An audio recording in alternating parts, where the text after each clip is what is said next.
iServe Forum. How about hanging 100 on the Akron Zips? The first time in over 20 years the Panthers score 100 points in regulation against a Division I opponent. Jermichael Stillwell is the nation's player of the week. Yeah! Let's go! Did you hear that? Yeah! He just got another rebound. And we're pleased to be joined by Themus, Fulks, the redshirt senior guard who had a spectacular day yesterday against the Zips. Themus is here. He will join us. All right! Yeah! Bart Lundy is here, and we'll get into everything with the coach as we continue in just a couple of moments. Stick with us. The Bart Lundy basketball show rolls on after this time. Looking for a metal supplier who keeps your supply chain organized.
Fully hydrated, welcome Milwaukee's third-year head coach, Bart Lundy. All right!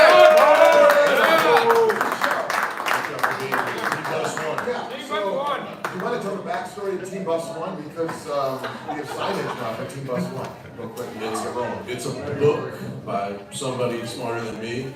I know Buzz used it, and we were here the first day, and the folks that showed up there the first day, we said they're Team Bus One. So, and everybody that comes back is in Team Bus One. We still don't have a student yet on Team Bus One.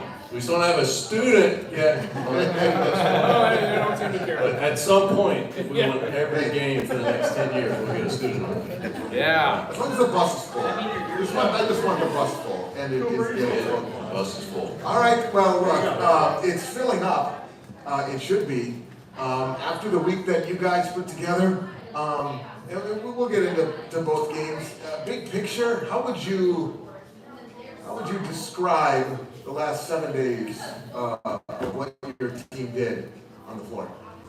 It was a great week, probably the best week of my tenure so far, I would think. The tournament last year was pretty special. But as far as regular season, yeah. Profile wins. A lot of eyes on the program. Guys, for me, it was more seeing us come together as a team. Going all the way back, Themus can talk about the meeting we had with the senior. I think that was a championship meeting. Reintroducing Pratt to the team and how he has tried his hardest to fold into what was happening. Them accepting him D'Lo coming back, all that's really special. To me, that's special. I don't want to say it started to click, because things have been clicking, but to have all those pieces come back and to look at what your team did this week, it's tough to find something wrong, big picture, with what happened in Green Bay or against Akron.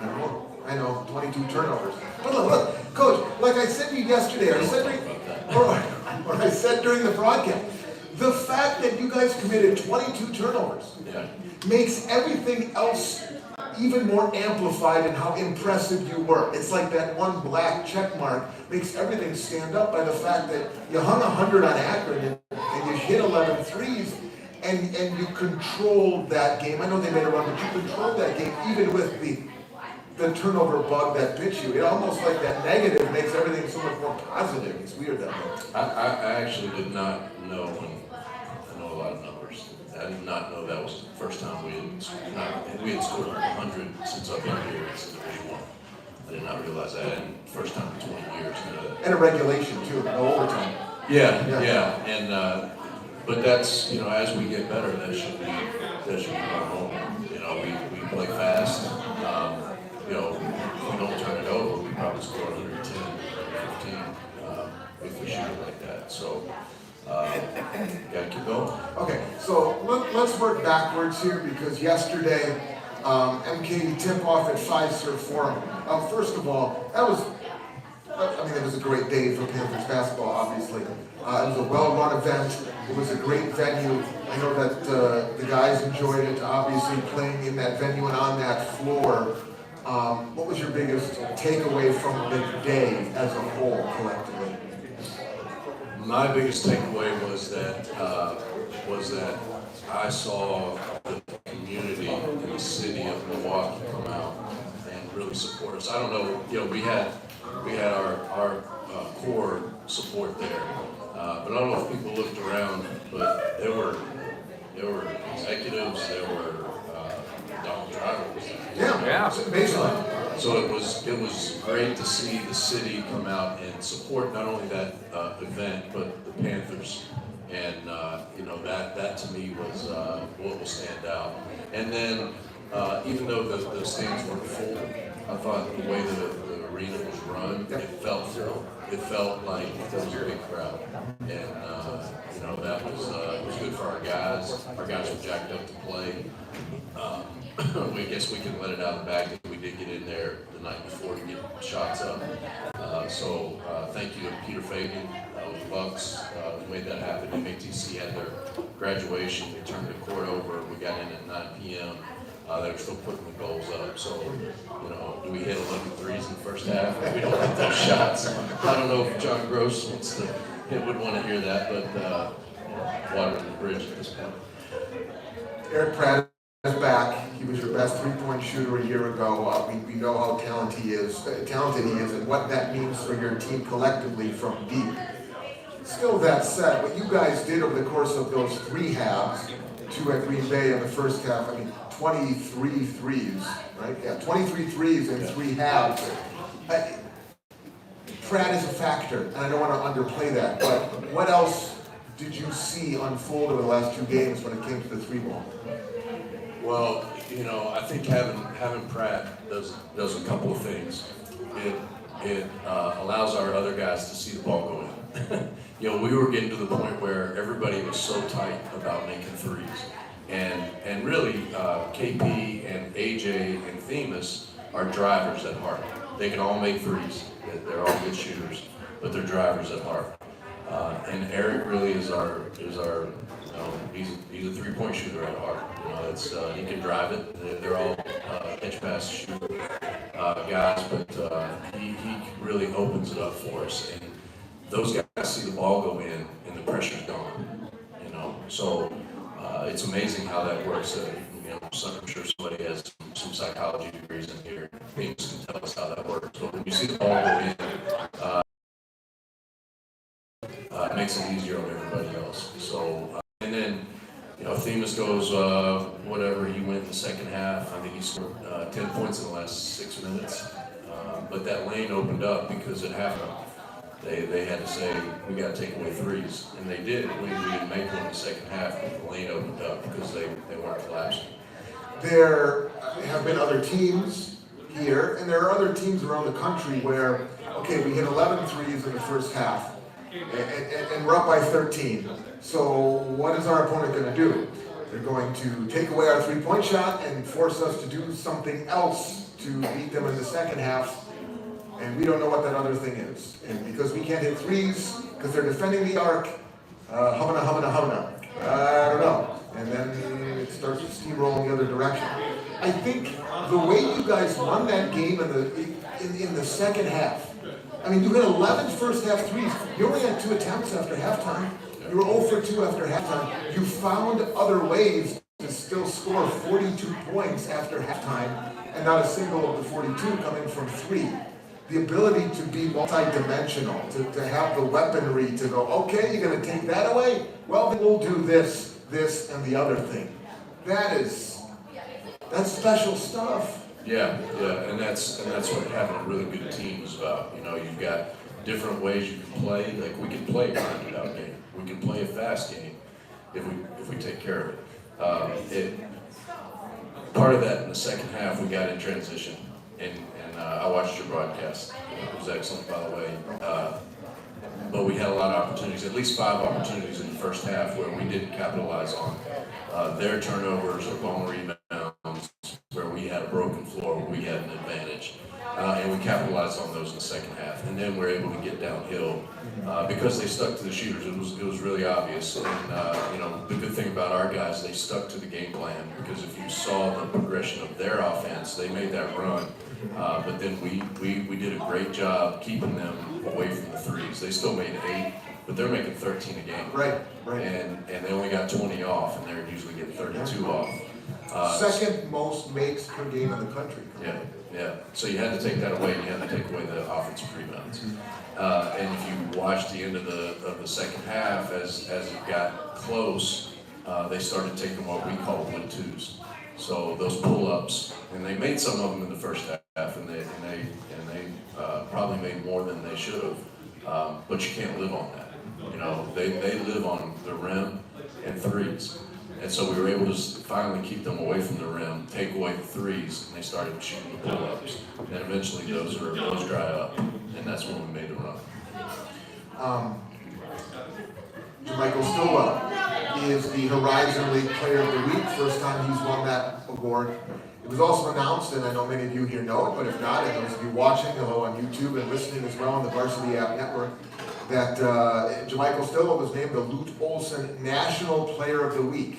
That is to say, of every single Division I player in the country, he was the best. And it's hard to deny that when you look at what he did. 20.5 points per game, 18.5 rebounds per game. Like I say it was a special week for the team, and it was. I don't know if there's been a more special week for one player in a lot of years here in Milwaukee than it was for him individually. So when you get the individual accolades and success, and the team is great as a whole, that's a win. That's going to make a coach happy and smile. Yeah. Chris is over there. Zills is over there. I don't know what the historic values on his rebounds. How long has it been since somebody got, he broke their school record, but then he almost broke it again. So, that's got to be going back 20 years or so. 95 was the old record. 95, great year. Most rebounds in 2 games, most rebounds in 3 games. Yeah. It's all Most in 2 games, most in 3 games. Yeah, so Chris Hills is literally, and I hate that term because it's wrongly used, literally rewriting the record book because of Michael Stillwell. Yeah, that's good stuff. That's good stuff. So when you literally rewrite the record book, you get National Player of the Week awards. That's how this works. I got the email today from Angela Linto, who runs the College Insider, and she was like, "Really, there was nobody close." Wow. Awesome. All right. Put your heart out, Cooper Flag.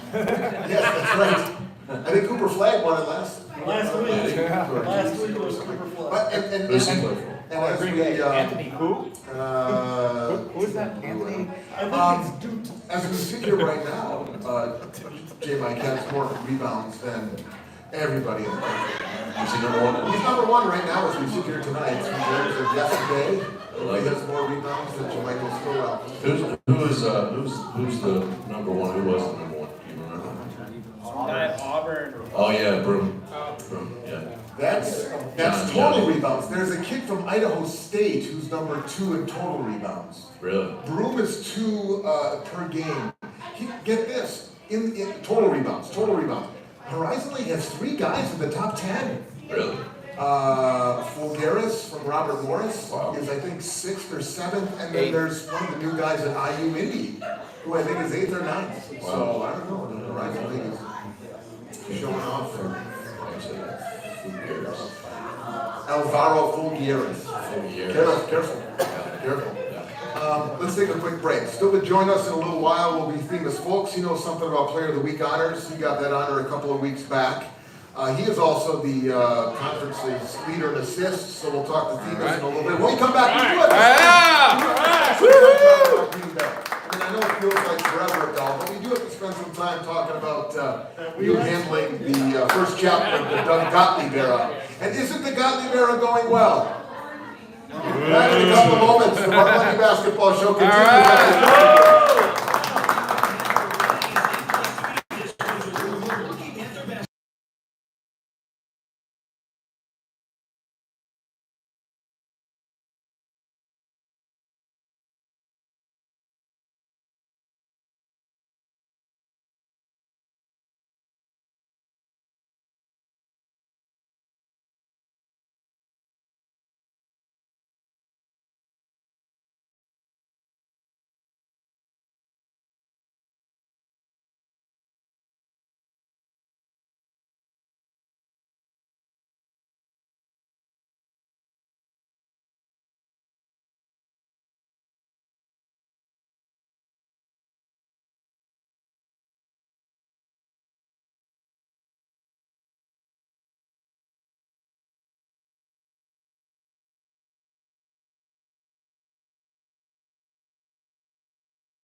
Continuing on as we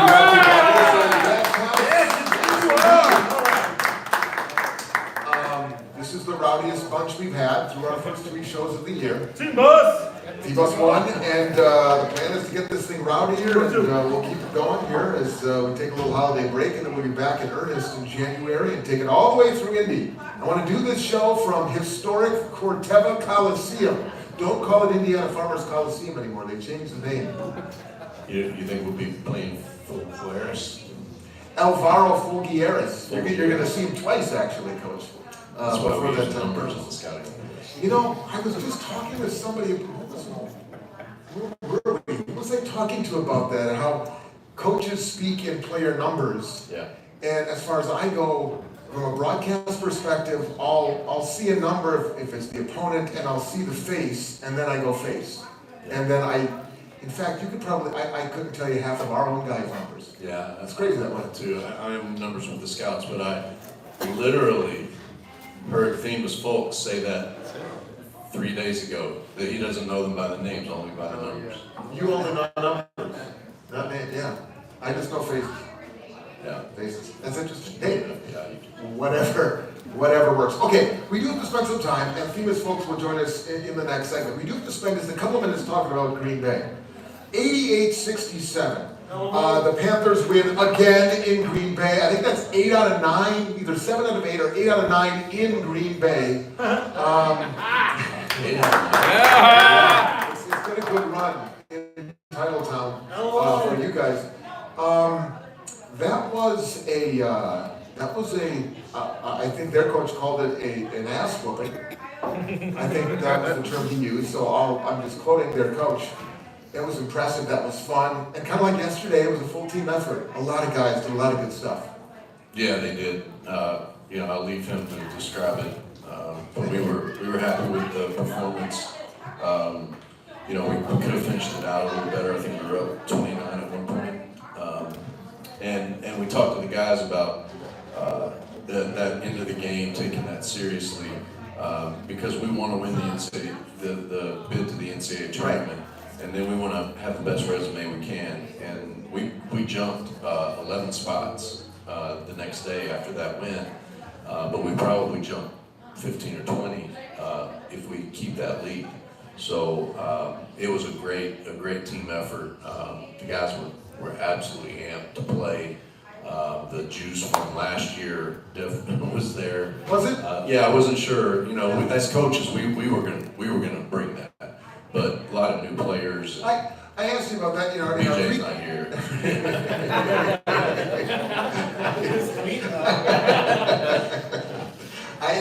Either is sunny. I asked you that in the pregame show. I said, the roster turns over, and are you still able to rev the rivalry engine up? Because a lot of these guys, they've heard about it, maybe they saw it, the guys told them about it, but if you weren't part of it, it's tough to kind of get juiced up again. So how did you play the rivalry card in the days of?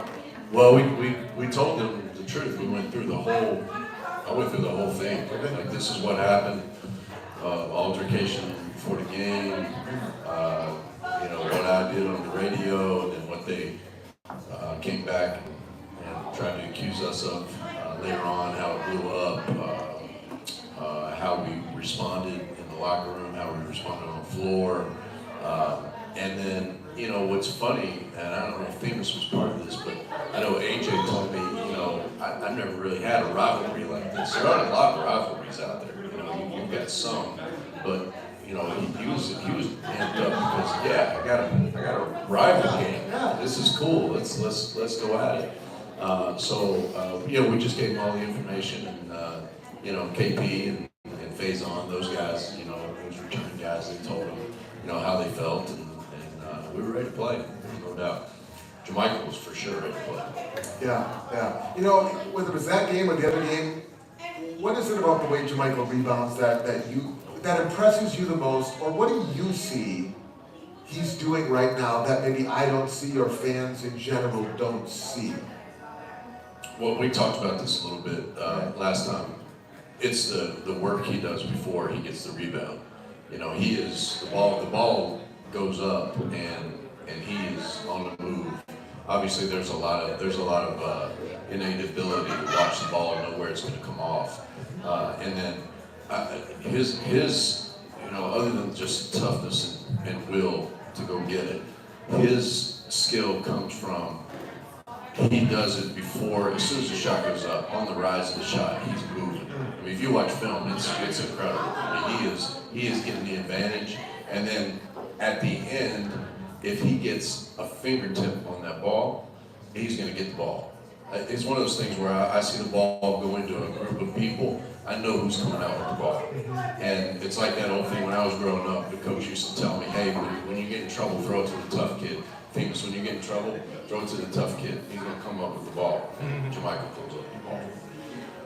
Were you expecting Eric Pratt, because Green Bay was his first game back after the 8-game absence, were you expecting EP to, from the jump, from the get-go, bang, we're off and running again, or what were you expecting, and how did that compare to maybe your own expectations for him in game one back?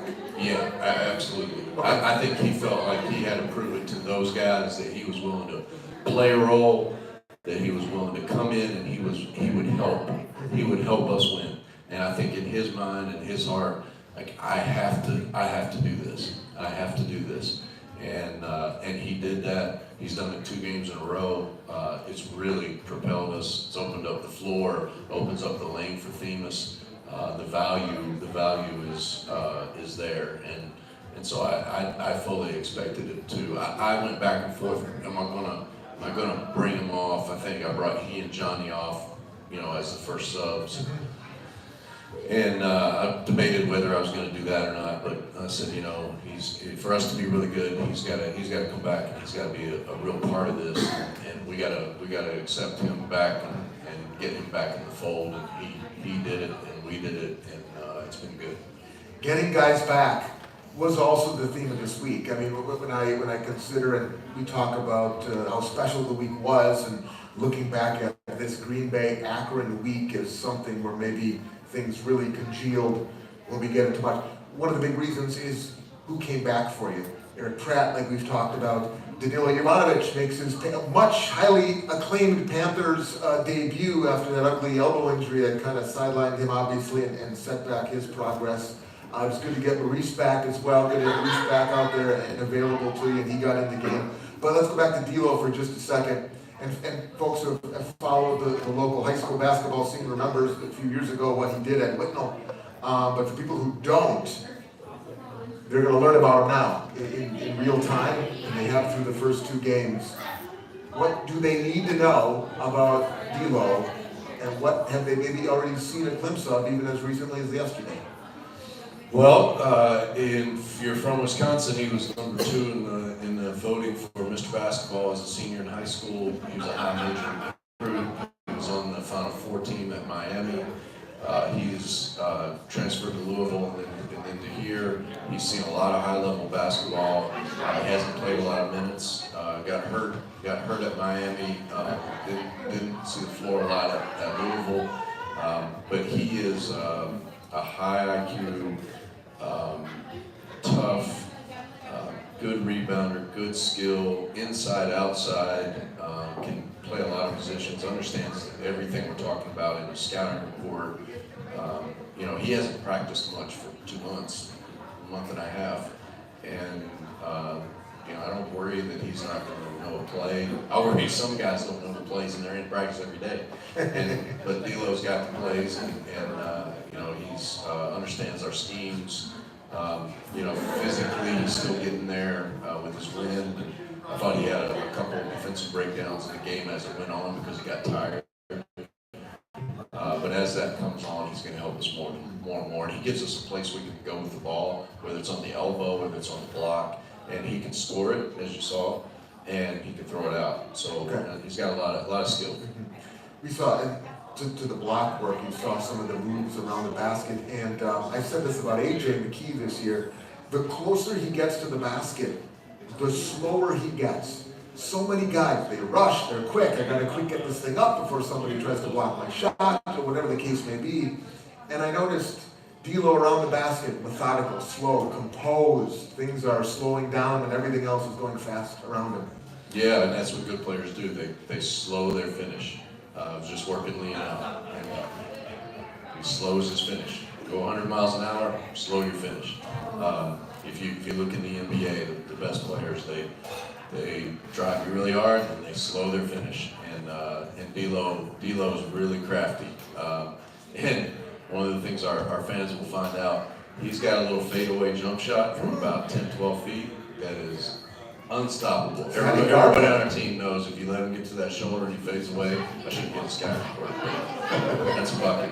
Good. That's good to know. We will remember that. Okay, let's take another time out. When we come back, we'll be joined by the Panthers' leading scorer. He's a sneaky leading scorer. There's so many guys having such great years. You look at the stat sheet, and Themus Fulks is averaging 15 points a game. He's also the top distributor. As I said in the Horizon League, he's got 65 dimes to lead the way, total and assists per game. And as I said yesterday, there was a 7-minute stretch where the MKE tip-off was sponsored by Themus Fulks. He had 12 of 13 points there in that second half stretch. The redshirt senior will join us when we continue. All right.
Back inside the Bart Lundy basketball show.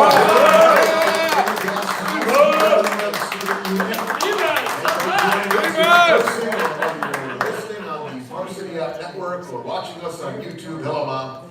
Would you please give a nice round of applause because joining us up at the table right now is Panther redshirt senior guard Themus Fulks. Themus, I appreciate it very much. Is this exam week for you guys? What do we got? We got here. Bring that a little closer for me. I have one more exam, One man. more. I'm done, basically. I think this is exam week. You've been through this a few times, though. How would you describe the week that was? I mean, I got coaches' thoughts, the Green Bay, Akron games. I mean, how do you describe what you guys did over the last handful of days? It was big, you know. Playing Green Bay, you know, the coaches gave us a rundown on things, and we really wanted to take care of business, you know. We wanted to show we was a really good team, and the only way we can do that is to win games, you know. And in conference, going anywhere on the road is going to be pretty tough. And I feel like we went to Green Bay and we showed we were a really good basketball team. How much of the rivalry, Coach was talking about trying to educate the new guys about the rivalry. Like, how much did you talk with the returners about, who they are and what their fans are all about and all that kind of stuff? Yeah, the returners and the coaching staff, they really told us that it's a real rivalry. Like, we don't like them, they don't like us. It got very chippy last year. Oh, last year, yeah. Yeah, it got very chippy last year. That's a good word for it. A lot happened before the game, a lot happened after the game, So they just told us just be ready for them. They're gonna play super hard. And, we need to play hard as well. Coach, we'll bring you in here. The connection and the relationship. There's a lot of guys that transfer into schools if they got a year left of eligibility, and it's hello, my name is Coach so and so, and hello, I'm player so and so. But you and Themus have a connection, and you've known this young man for a long, long time. Can you just talk a little bit about that? Yeah, I probably knew him more than he knew me, but back when he was leading the state in scoring, and we ended up going to South Carolina State, and watching him during high school, and then from afar when he was at South Carolina State. Thought at some point he might end up in Queens, and then he went and played for Jake and visited here, same time as BJ. And isn't there a picture out there with the two of you at the arena or something like that? Is there a picture? It's on my Twitter. Okay. Is it? Yeah, my Yeah. Twitter. Have to get that. Yeah. He decided to go play for a better coach. Chose a better coach. And, That's what you said, Themus, when you made your decision. You said it came down to coaching, and I want to go for that guy. Yeah. And but eventually, we wore him down, and when he decided he wanted another change for his last year, we were flattered that he would consider coming to Milwaukee. So it's been a blessing for us and hopefully for him, and we want this to be his best year ever, and I think we're off to a pretty good start. What's it been like? I mean, I know we're almost to the holiday season here, but still, I mean, coming into a new situation, a new city, a new school, a new team, and from the outside looking in, you guys seem to have gelled early on in the process, and now you're paying, it's all paying dividends. But is that really how it went, or were there bumps, and are there bumps along the way? Yeah, I mean, when I first got here, of course, there were a few bumps in the road, everybody trying to figure everybody out. I feel like here, everybody wanted to figure out who are the people who really love basketball. Mm-hmm. You know what I mean? And we figured out who really loves it, who just want to play it. I feel like everybody out here really loves to play basketball. When I first got here, it's nothing like my last situation. It was like a whole 360. And I feel like the coaches really... In a good way? In a good way. Okay, Yeah. I feel like the coaches took the 180. time. Yeah, 180. 180. If you do 360, then you're right back where you started. It was a whole 180. There we go. I feel like the coach really took the time to get to know me as a person and not just a basketball player, And that just really gave me the confidence and really made me feel like I need to push it, work harder, But I feel like that's the main thing. The coaches really took the time to get to know me. So on the court, as a point guard, and I suppose you're still learning your guys, right? But how long before you felt a certain degree of comfort on the floor distributing? I mean, knowing tendencies and knowing where guys like to catch a pass and how can I put them in the best position if you're in the distribution mode to succeed. How long did that take, and was there a moment where you felt it kind of clicked? Yeah, it took some time in the summer. You know, I'm a new player. You know, so I gotta gain their trust as well. They gotta trust that I'm gonna find them, make their job easier. You know, I can't just say it. So it took some time throughout the summer, but as the season progressed, and I'm still trying to figure it out now. You know, but as the season progressed, I feel like we're starting to click and gel and understand each other. You know. What's the on-court relationship with you and Coach Lundy? Because you know a point guard and a coach, and there has to be a mind meld there at some point to really do something special. So how has that relationship been built, especially when it comes on the court? I feel like our relationship's pretty good when it comes on the court. You know, he's gonna tell me the truth. Like, if I'm not doing right, he's gonna tell me I need to be better. You know, versus Akron when they went on that run, and then I think they cut it to 5. They cut it to 5. Cut it to 5. He kind of went down the line and he told me, he said, run the team. Like, run the team, be the point guard. Stop having us just running around the court looking crazy. And that's what I did. So, you know, I feel like our relationship is growing and he's starting to trust me more and more. Yeah. Coach, from your end of the relationship, and maybe explain or just talk through that moment yesterday where you can say what you said and do what you did, and they go 10-0 after that. I mean, some guys and some teams respond differently. It may go 10 points in the other direction, and now you're losing. Well, it didn't have a lot to do with me, but they did respond, and Akron had amped up the pressure, and we looked at each other, and those guys went on the floor, and they amped up our pressure. We got stops. I think we got 7 straight stops after that. Yeah. And it's a turducken, I told you. Yeah. Another word I can't pronounce. So you know, going back to Themus, I guess from my perspective, you know, when you're walking through the desert and you're dying of thirst, which is what I was, trying to find somebody to run our team for the last 2 years and that I could actually talk to. For me, it's like a fountain of you know, thirst-quenching water, you know. Themus, you're a fountain of thirst-quenching water. How about that for an analogy? How about that?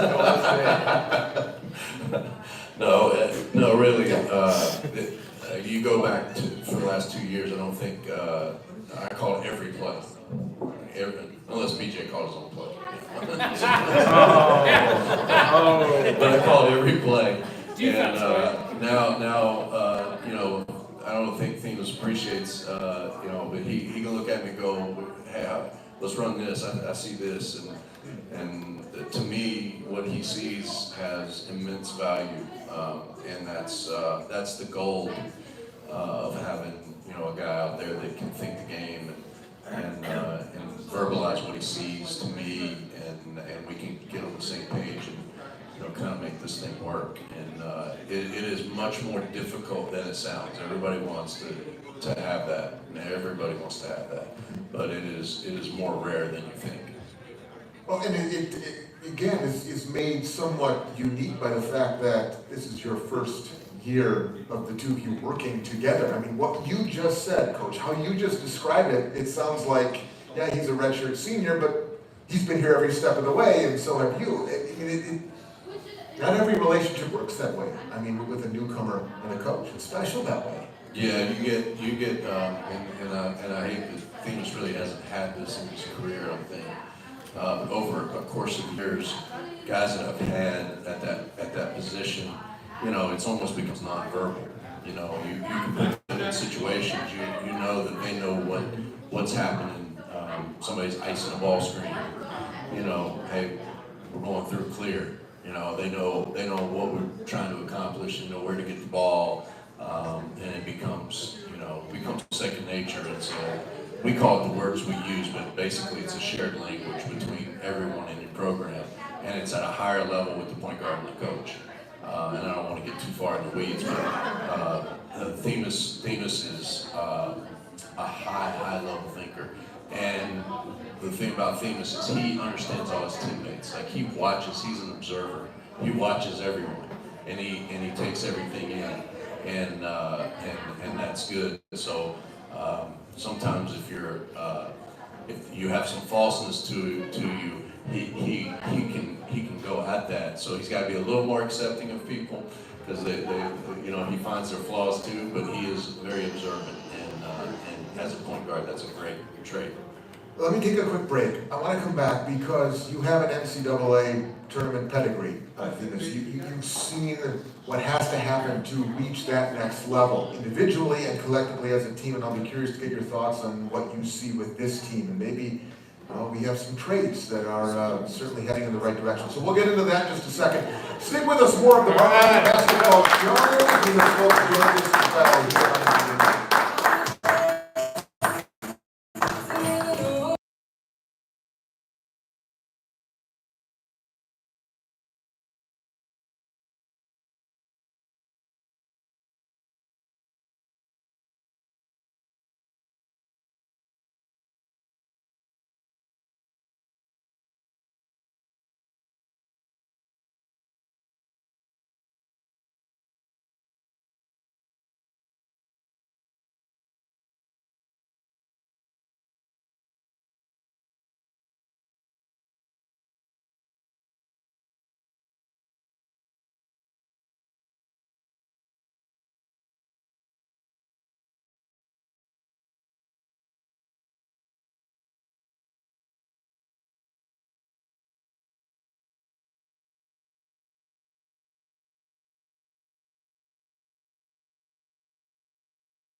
back inside the Bart Lundy basketball show here on this Monday night. The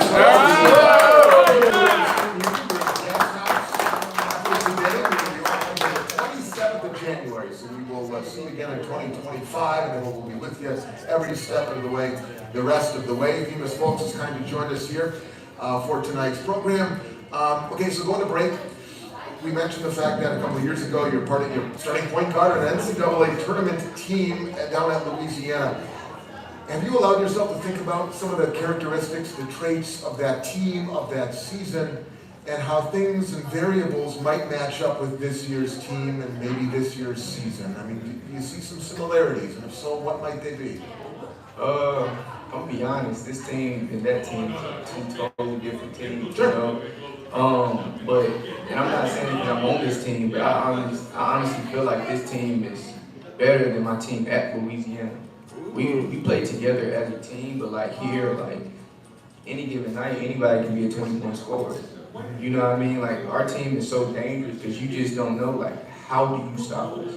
You get what I mean? Like it's just like you know what we're gonna do, but it's like how are you gonna stop it? You know, so I feel like this team is more dangerous than that team. You have to be talented to make it to that level, I get that, but were there things that you saw in the locker room in terms of chemistry with that Louisiana team that was just as important in making a special run?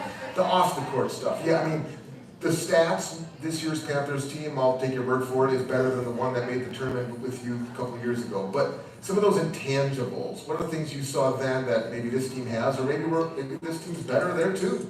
Well, yeah, that year I was a freshman, I was a sophomore, so that year I was a sophomore, but my other teammates were like seniors, so like we were an older team, everybody kind of knew what their role was, everybody knew like they wouldn't get another year back. You know what I mean? And I think that's how it is here. Like we're an older team, so everybody knows we're not getting this year back. You know, so we gotta put all our eggs in one basket, and we gotta make it happen. Whether like we gotta just figure out a way, and that's what we did in Louisiana. We figured out a way, no matter what. Like put your pride aside, and let's figure out how to win these games. Has it been harder or easier because there are so many veterans on this team? You know, every year is so unique unto itself. Has it been made harder or easier, do you think, in some ways because of how old all these guys are? I mean, I feel like it's been about the same, you know? Like, I played with some really high IQ guys in Louisiana, and I feel like here I'm playing with some really high IQ guys and guys that just think basketball, you know basketball, or they're just gonna play super, super hard, you know what I mean? So, I feel like Louisiana, I play with good players. I feel like here I'm playing with really good players.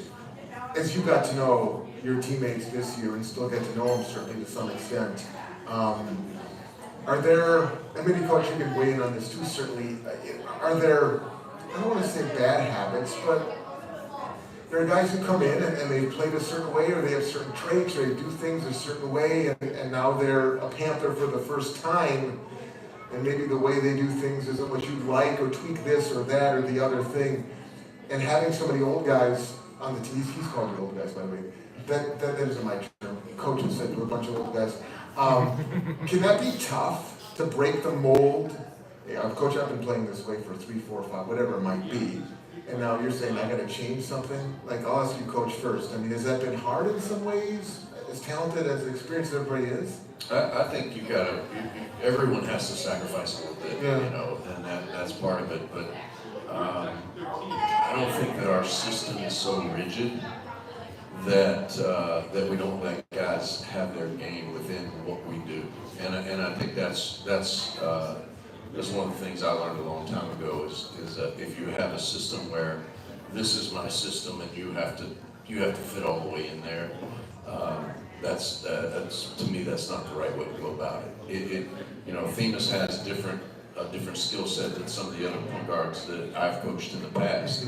I've got to find a way within what makes Themus great to put him in the right situations. You know, to help him maximize his abilities, and then down the line, you know, how do we do that? You know, I've never run plays with curls in them.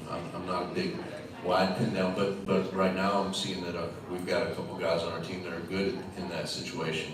So I need to put them in those situations. We've got a couple guys that are good on different rolls off the ball screens. You know, I need to figure out how do we get those guys in those situations. So they've got the ball in positions where they're strong, and you know, and that's what we should be about, is maximizing the guys we have on the team, and not just taking you know, Themus and saying, hey, you got to play like this, you know, because that's gonna be, especially for him with 1 year, it's gonna be tough. Last thing, Themus, before we play 5 questions with you, we'll play 5 questions in just a second.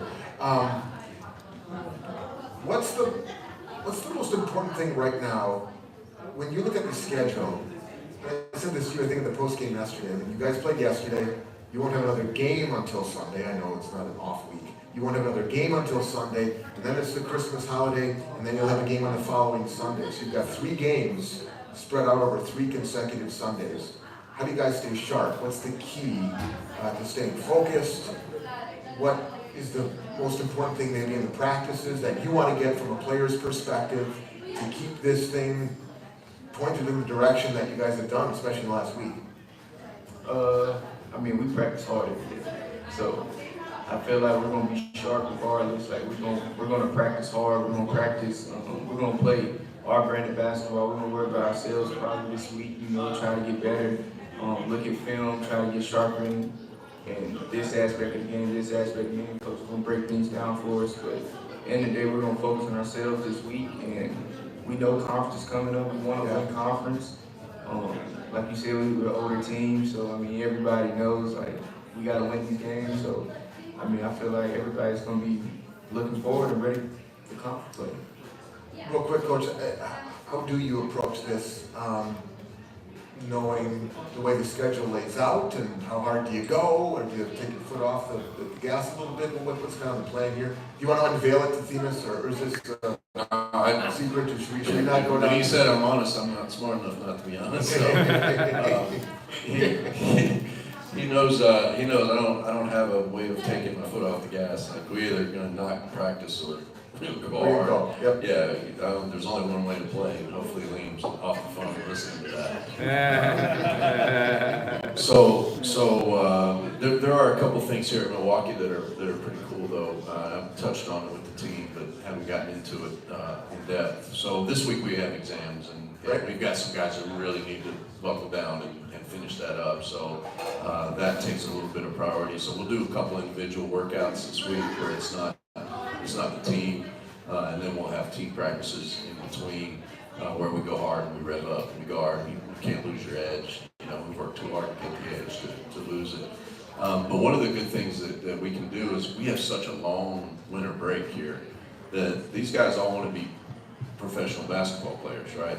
So we really will set it up to where they're getting shots and they're working on their games, and really we can expand. And I think that's why you've seen our teams get better toward the end, because we go until January 20th, and they can, they don't have class, they don't have a lot of distractions. So you can really, if they're willing to do it, and they're willing to say, hey, I've got an opportunity here to be really sharp going into, third week of January. You're only 4 or 5 weeks from the end of the season. So I think it hurts our crowd. I hate that because our students are gone. Maybe, but it should help our guys. So. I saw you get that look in your eye and go, oh. Yeah. All right. Straight that off to me. A couple of moments that we have left here. In the time-honored tradition of this program, and by time-honored tradition, I'm referring to the last 2 weeks of this show. In the time-honored tradition of this program, Themus folks, we're going to play 5 questions with you, okay?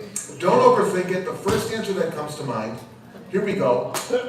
Number 1. The most annoying sound is... The most annoying sound. Alarm, like an alarm clock. Alarm clock. Wake up in the morning, yeah. There aren't right or wrong answers. These are no, that's wrong. We were not looking for alarm clocks. No. It's just you. Survey says. Survey says. Look at the board. That's the number 1 answer on the board. Who is the funniest person you know? Jermaine Stewart. Michael Stewart. All the people you know, he's the funniest person you know. Really? Second award of the day. Third award. Horizon League, Olsen, and funniest guy is determined by Themus. All right.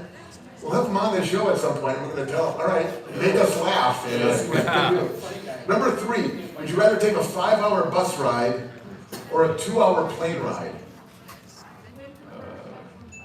2-hour plane ride. 2-hour plane ride. Okay. Number 4, the one player you would play one-on-one against, past or present, living or dead, any player, anytime, ever. Kyrie. Okay. Ooh. Why? Why do you pick him? It's my favorite player. Makes sense. And I want to see what he's working with. So You can talk geography and physics with him too. wait, do you think the Earth is flat? Do I? Y'all think the Earth is flat? Oh. I think Kyrie does, right? Yeah, he thinks That's why I said you can. No, it's not flat. Is it flat like a No, pancake? you don't. It's an opinion. It's an opinion. That the world is flat. It may be flat. No, Themus, don't. Stop. All that I communicate with you all. You were going so well too. Okay, what is your most memorable basket of your whole basketball life?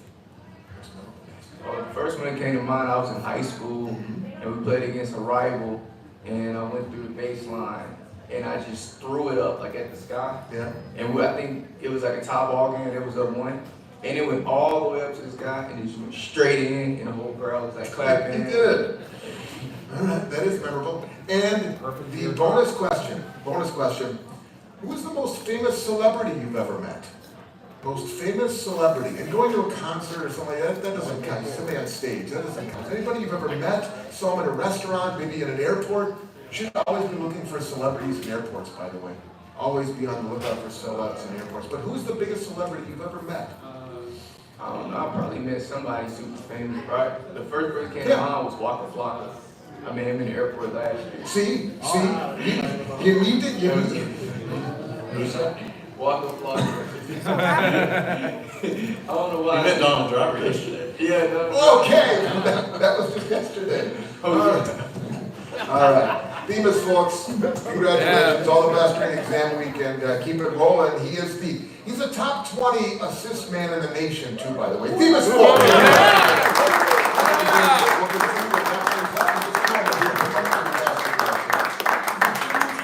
To the next level, Image 360 new relay is your go-to.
Few brief moments left here on this Monday night, the Bart Lundy basketball show inside the guest house in the UWM Student Union. And Coach, as we just got done talking about a little bit there with Themus, is that you got a week off before you play again, and there will be another Sunday with IU Indy. But this Sunday, at the Klachi, 2 o'clock, the North Central Fighting Winans will be there as your team gets a chance to keep this winning streak going.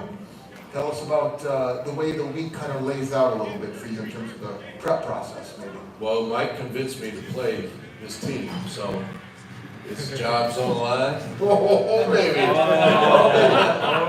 The former Cardinal himself. Yeah. We'll see what the Cardinals have in store. We will practice tomorrow. We'll have individual workouts Wednesday, Thursday. Practice Friday, Saturday, play Sunday. The exams are really important. We've got some guys that have a good bit of work. Sure. It really becomes difficult this past month with all the travel and just staying on top of the schoolwork and making sure that anything that hasn't been turned in is turned in. I spent half of my day with Andy, our academic advisor, sending me everything that everybody has and texting their academic coach. So right now that's the priority, to make sure that we finish as strong as possible academically. We've continued to get better and better as students and better GPAs, and I think the more they can take that part of life seriously and take pride in being a good student, the more that they perform on the floor. It's amazing how that works. When you see one slip, the other slips.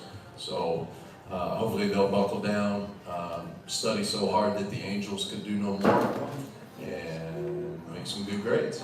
That was well said. Panthers in North Central on Sunday. That'll be at 2 o'clock start at the Klachi Center, and then the following Sunday, conference play arrives the rest of the way with a new look IU Indy squad. That will be interesting. They're playing well. For a new coach, he had brought a lot of his guys up from Indy, from the U of I, Indianapolis. So they've kind of going through a bit of a culture change, and that program needed it. It's good. It's fun to see right now, at least what IU Indy and Detroit are doing. Got to raise the floor of this conference just to make the league better, top to bottom. Yeah. When you meet somebody, at least when I do, when I meet a coach, you kind of get an impression of what they're going to be like, and he he seems like a tough guy, so I expected his team, watching him on film, obviously, but I expect that they're gonna be a tough team going forward as a program. I'll leave you with a story. Oh, So okay. I had Sean Woods that made the shot right before Christian Leitner made the most famous shot. He played for Kentucky. Christian Leitner played for Duke. Sean made the shot, and then Christian Leitner made the more famous shot. Right. So Sean was on my staff at High Point years ago, and it was his first year in college coaching. I think we were 8-2 or something. We were off to a great start, and we lost the game at home. I think to go 8-3.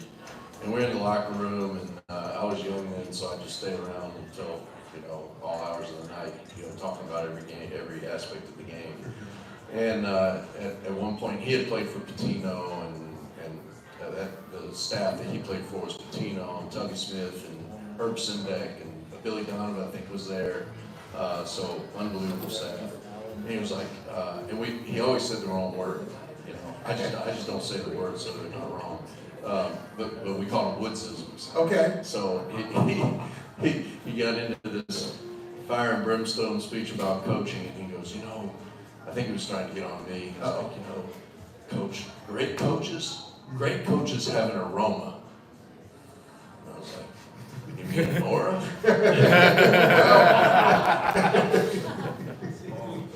They have an aroma about them. Oh, I think the guy at IU Indy has an aroma about him. Oh, man. Yeah. So we'll go for He might. You're going to go for that pregame handshake and go, yeah, there's an aroma about you, all right, It's pal? going to be a tough game. It's going to be rough. Yeah. All right. Hey, quick programming note. We talked a little bit about what Michael Stoll has been doing in the National Player of the Week and the Horizon League Player of the Week. He'll be, he's making the media rounds now. Oh, he's making the media rounds, Coach. Tomorrow he'll be on Sports Radio 1250 with Steve Sparky Pfeiffer, Wisconsin Sports Daily at 3:20 Central Time. So 3:20 tomorrow on Sports Radio 1250 with Steve. And yeah, the lights get brighter. The media requests start ramping up when the team is playing well and your team is playing well. Coach, Merry Christmas, Happy New Year, best of skill against North Central, and all the other holidays between now and January 27th, because that's the next time we'll be back here for the show after the holiday break. Yeah, happy holidays to everyone here. Team Us One! Go Panthers! All right. Thanks for watching, everybody. Have a blessed holiday season. We'll see you back on the 22nd.